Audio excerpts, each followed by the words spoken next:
बिस्मिल्लाहिर्रहमानिर्रहीम।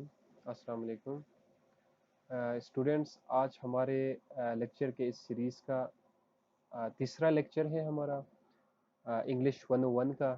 तो पिछले दो लेक्चर हमने कवर किए थे। सबसे पहले लेक्चर में हमने पढ़ा था कि डिक्शनरी को कैसे यूज़ करते हैं, उसके क्या बेनिफिट्स है, उसका यूजेज कैसा है। ठीक है। उसके बाद हमने पढ़ा था प्रोनंसिएशन का, जो डिक्शनरी यूज़ करने का सबसे पहला फ़ायदा है। उसको हमने पढ़ा था कि प्रोनंसिएशन कैसे करते हैं। तो कंसोनेंट्स कितने हैं, वावल्स कितने हैं। मैंने आपको बताया था शॉर्ट वावल्स है, लॉन्ग वावल्स है। ठीक है। शॉर्ट वावल्स 8 है और लॉन्ग वावल्स 5 है। ठीक है, ये मैंने आपको बताया था। उसके बाद डिफ्थांग्स है, 8 है वो भी। उसके बाद मैंने आपको बताया था कि स्ट्रेस क्या चीज़ होता है, स्ट्रेस हम कैसे किसी वर्ड के ऊपर दे सकते हैं। ठीक है।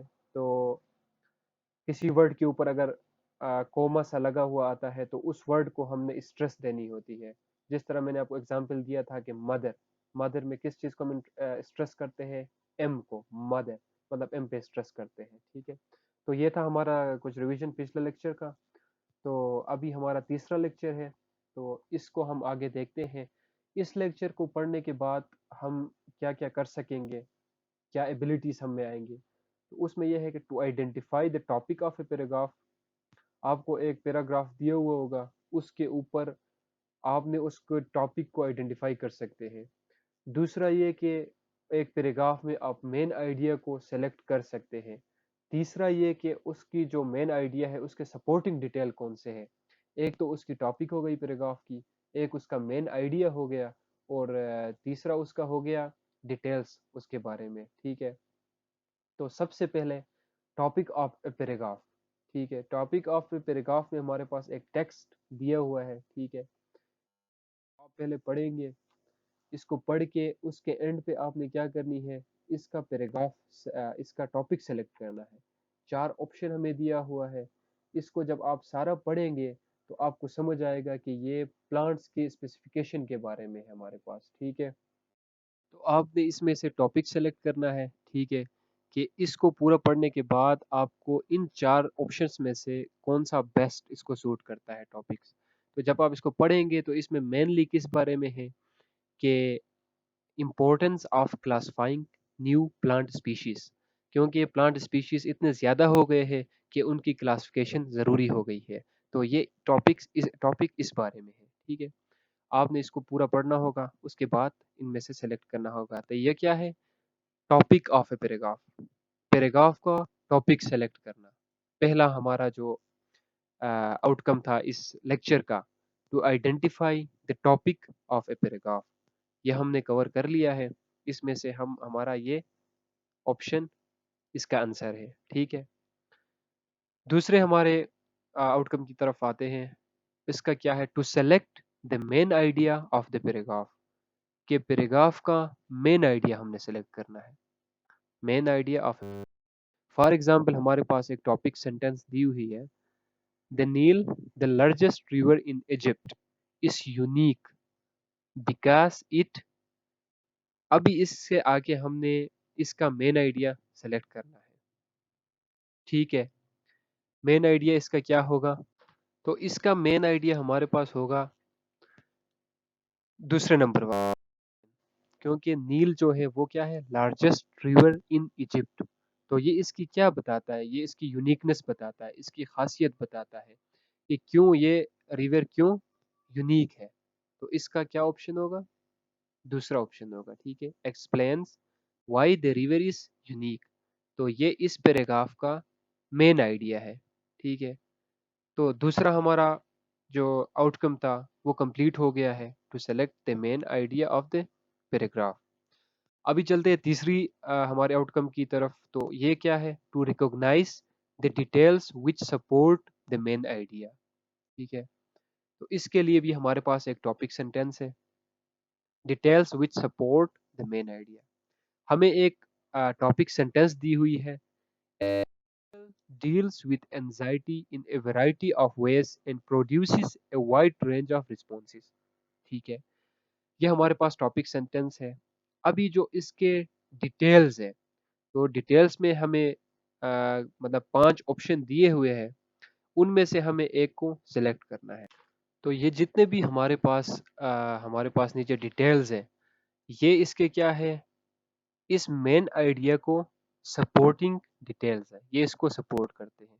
मतलब अगर हमने कोई स्टेटमेंट दी कि फॉर एग्जांपल ये स्टेटमेंट हमने दी, ठीक है, या फॉर एग्जांपल सिंपल मैं आपको एक एग्जांपल देता हूँ कि हमने किसी बंदे के किसी के बारे में बोला कि भाई वो बहुत खूबसूरत जगह है, मरी इज ए ब्यूटीफुल प्लेस, हमने एक एग्जांपल दी है, ठीक है। तो उसके जो सपोर्टिंग डिटेल्स है वो क्या होंगे? सपोर्टिंग डिटेल्स ये है कि उसमें टूरिस्ट आते हैं, उसमें ग्रीनरी है, उसमें आपके पास और भी इंटरटेनमेंट की चीज़ें हैं, ये उसके सपोर्टिंग डिटेल्स है। तो इस तरह हमारे टोटल इस लेक्चर के ये 3 चीज़ें अहम चीज़ें थी। ये आपको आगे भी काम आएँगे, लेक्चर्स के अलावा भी काम आएँगे, ठीक है। तो इसको मैं और बेहतर तरीके से आपको समझाने के लिए, ठीक है, एक और आपको एग्जांपल देता हूँ। इमेजिन करें आप कहीं किसी से मिले होंगे, किसी बंदे से जिससे बात करके आपको अच्छा लगा होगा या जिसको देख के आपको अच्छा लगा होगा, तो आपके ज़हन में एक उसके बारे में एक आइडिया आया होगा कि यार ये बंदा अच्छे तबीयत का बंदा है। ये क्या हो गया, ये आपकी एक मेन आइडिया आपने क्रिएट की अपने ज़हन में एक बंदे के बारे में, ठीक है? कि यार वो बहुत अच्छा बंदा है या वो बहुत दियानतदार बंदा है, he is an honest man, ठीक है? ये आपका कवर हो गया। आपने उसके बारे में एक मेन आइडिया सेलेक्ट किया कि यार वो अच्छा बंदा है। उसके बाद आप उसके एक्सप्लेनेशन देंगे कि यार वो अच्छा बंदा है तो कैसे है? किस क्वालिटीज़ की बिना पे आप उसको अच्छा बंदा बता रहे हो? तो फिर आप उसके बारे में सोचोगे यार उसने इतना अच्छा काम किया, उसने गरीबों की मदद की या उसने किसी मुसाफिर की मदद की, उसने किसी और हादसे में ऐसे लोगों की मदद की। तो ये उसका क्या हो गया, पैराग्राफ। उस मेन आइडिया आपने सेलेक्ट कर दी, ठीक है, वो बंदा अच्छा है। फिर उसके बारे में आपने पूरा पैराग्राफ लिख दिया कि भाई वो क्यों अच्छा है, किस वजह से अच्छा है, ठीक है। और ये जो एंड पे डिटेल्स है, details which support the main idea, उस मेन आइडिया को जो डिटेल्स सपोर्ट करते हैं, जो आप जो पैराग्राफ में आते हैं, सॉरी टू से बट ये पैराग्राफ में नहीं आते, ये डिटेल्स उस मेन आइडिया को सपोर्ट करते हैं। आपने बताया कि एक बंदा अच्छा है, तो वो किस वजह से अच्छा है, अगर आप उसकी वजह बताएंगे तो वो details which support the main idea होगा, ठीक है। और बाकी आप जो उसके बारे में जितना कुछ लिखेंगे, जितना 2 पेजेस लिखे आप उसके बारे में 3 पेजेस लिखे, या अपने जहन में आप उसके लिए 3 मिनट की उसके लिए सोचे कि भाई वो किस वजह से अच्छा बंदा है, उसके बारे में जो लिखेंगे वो आपका पैराग्राफ होगा। तो आई होप कि ये आपको समझ आया होगा, ठीक है।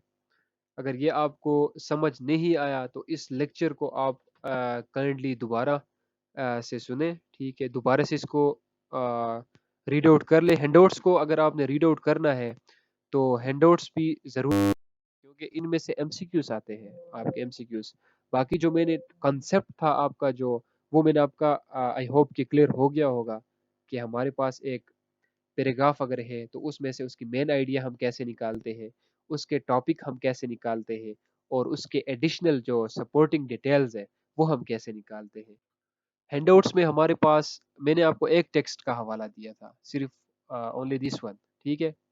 लेकिन आपके पास और भी एग्जाम्पल है, दूसरा एग्जाम्पल भी है, इसमें से आप सेलेक्ट करें इसको पढ़ के, तीसरा पढ़ के इसको सेलेक्ट करें आप, ठीक है। उसके बाद आपने ये करना है कि जो पैराग्राफ है उसमें से उसकी निकालनी है, टॉपिक निकालनी है, मेन आइडिया निकालना है। तो इसके भी आपके पास काफ़ी एग्जांपल्स है, ठीक है।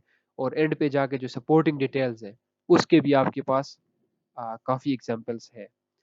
तो मेरी आपसे रिक्वेस्ट यही है कि जो पिछले लेक्चर्स हमने पढ़े हैं 1 और 2 और मिला के 3 लेक्चर्स, इनको आप एक दफ़ा थारोली इन लेक्चर्स को आप दोबारा से पढ़ लें ताकि आपका कंसेप्ट क्लियर हो। मेरा मकसद सिर्फ ये है कि आपका सिर्फ कंसेप्ट क्लियर हो। कंसेप्ट अगर आपका क्लियर होगा तो आपकी एमसीक्यूज, आपके जीडीबीज, आपके क्विजेस, आपके असाइनमेंट्स आपको हल करना इजी होगा। तो मेन चीज़ किसी चीज़ के बारे में आपको पता है तो उसको परफॉर्म कैसे करते हैं ये आपको पता होना चाहिए।